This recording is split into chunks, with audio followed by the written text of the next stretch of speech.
Alright,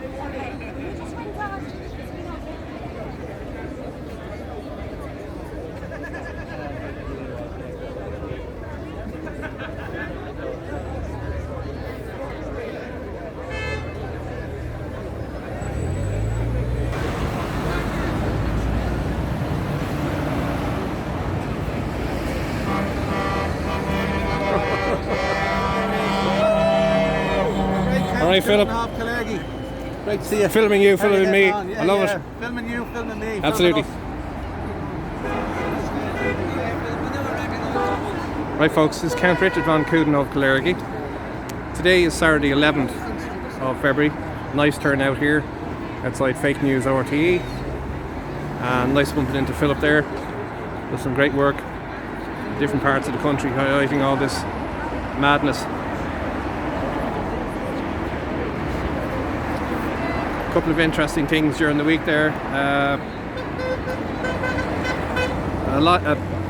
car ferry between Kirkness and Bergen in Norway have decided that they will no longer accept electric vehicles due to them being a fire risk.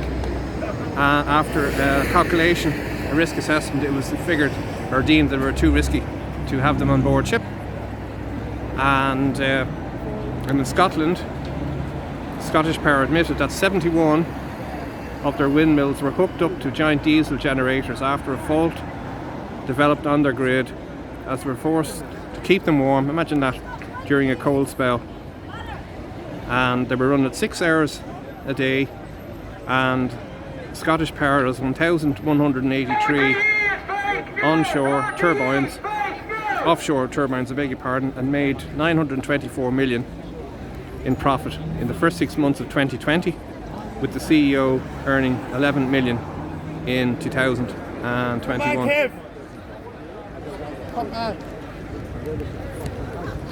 It's a good crowd here on the bridge.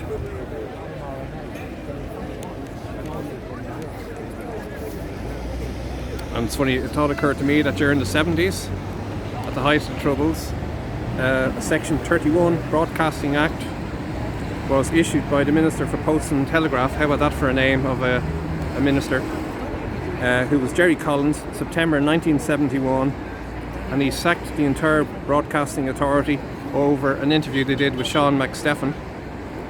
And the ban was in place until January 1994, but I remember as a child finding amusement in seeing voiceovers being done by actors because they couldn't allow them to be broadcast. Isn't it a bit like that now with the so-called far right? I was watching Prime Time during the week and I couldn't believe the nonsense that was coming out. It was a talk shop within themselves, and they had one chap who they interviewed, and beside his name was in brackets, he stroke him, and that's from the state broadcaster. So it's no wonder that they wouldn't actually interview people who they class as far right and ask them what their problem is, what are their gripes, and on top of that, what questions are we allowed to ask about migration that we will not be classed as far right or extremists. We're not allowed to ask any questions. Correct. That's the thing. And that is the problem. Or called Nazi, racist, Correct. far right. Correct. They're just some of the PG friendly things they're calling us. Yes. Labels. Or what we may face. Always remember your Irish, born of this special place. Soldiers of FaRTE and true warriors all, when the clans unite, watch our enemies fall. I stand in my truth, and I'll fight till I've nothing left. For my land, for my children, I'll gladly give my last breath. Wrap that flag around you, and stand proud and stand tall. For God, country and family, give it your all.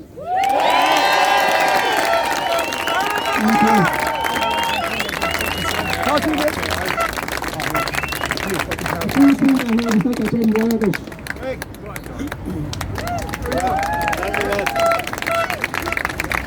you. Can you hear me? Yeah.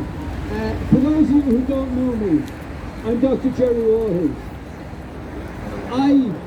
I see some people here from Drimnagh.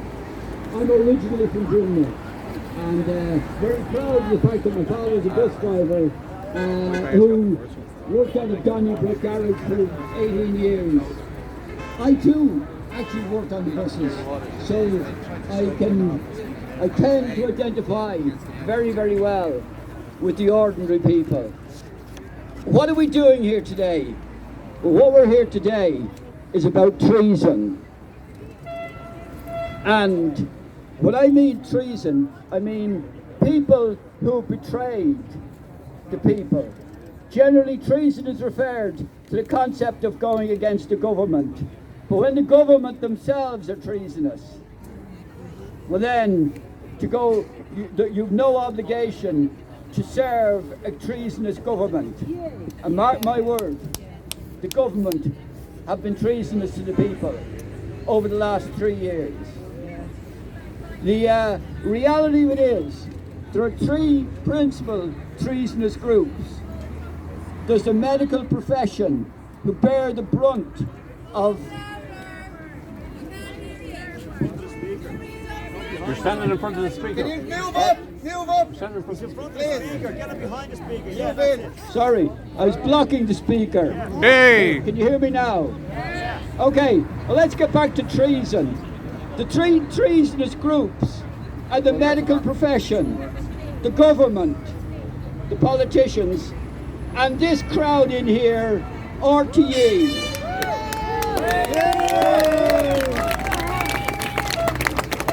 Without their connivance, they would not have been able to pull off the greatest crime in history. And mark my word, the COVID hoax, the overreaction to it, and eventually the whole purpose of it, which is, or was, and is, the messenger RNA so-called vaccine, which is in effect a cull of the people. Now, those who don't go along with that idea, don't go along with it through ignorance of what is happening. The fact of the matter is, people, young people, who should never die, between the age of childhood and 65, people just don't die, except through suicide, drug overdose, murder, road traffic accidents, but they just don't generally up and die with a heart attack. And they are now. And the reason they're doing that is because of the effects of the spike protein affecting the myocardium, the heart muscle. And all these young people who are dying, and mark my word, they're dying by the score in every country in the world. These people are being ignored. 3 years ago or 4 years ago, had one professional or GAA player died on the pitch, it would have been the evening news, and it would have been in the news for 2 days. It's happening by the dozen, by the score, and it's been ignored by these people, by the media. Now, as I say, people, when we talk about treason, my absolute scorn and disdain goes out to the medical profession, particularly GPs who knew that we were misrepresenting, we were miscertifying normal deaths, normal aging deaths as COVID. As per the directive that we got on the 27th of March 2020. I put it up on Twitter. The actual letter is up on Twitter, which shows we were told to certify people who died of multifactorial and multi-organ failures. We were told to write those down as COVID deaths. That is a fact.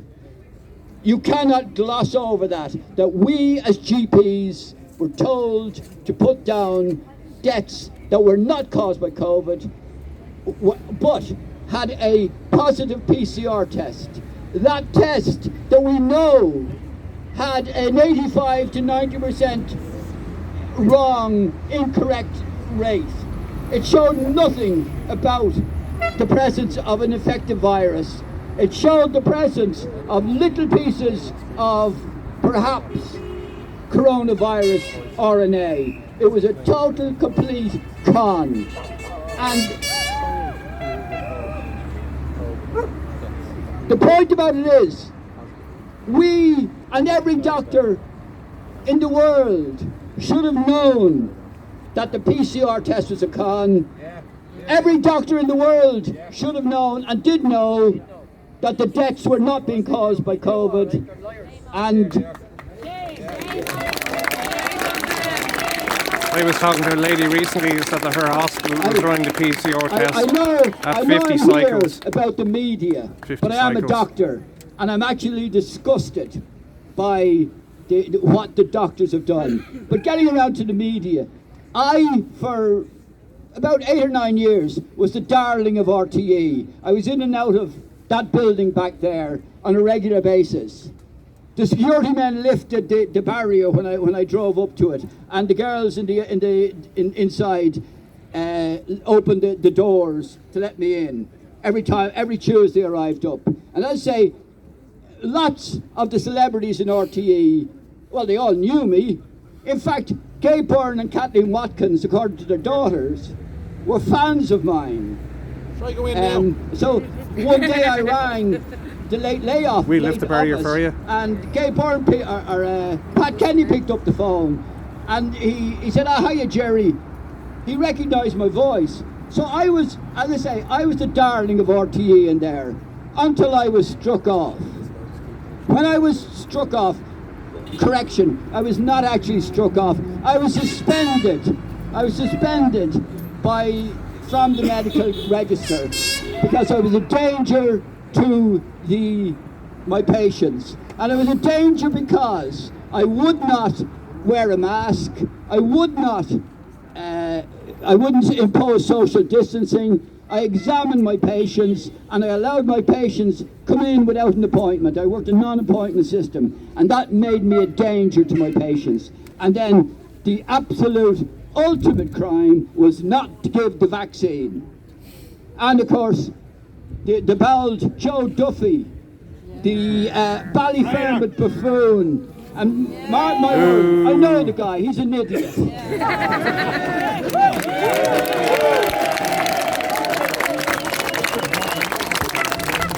No, Joe's a particular idiot. But within days of Joe Duffy publicising the fact that I wouldn't give the vaccine, the Medical Council moved and gave me 2 days' notice of being brought before a full meeting. Then 2 days' notice of being brought before the High Court.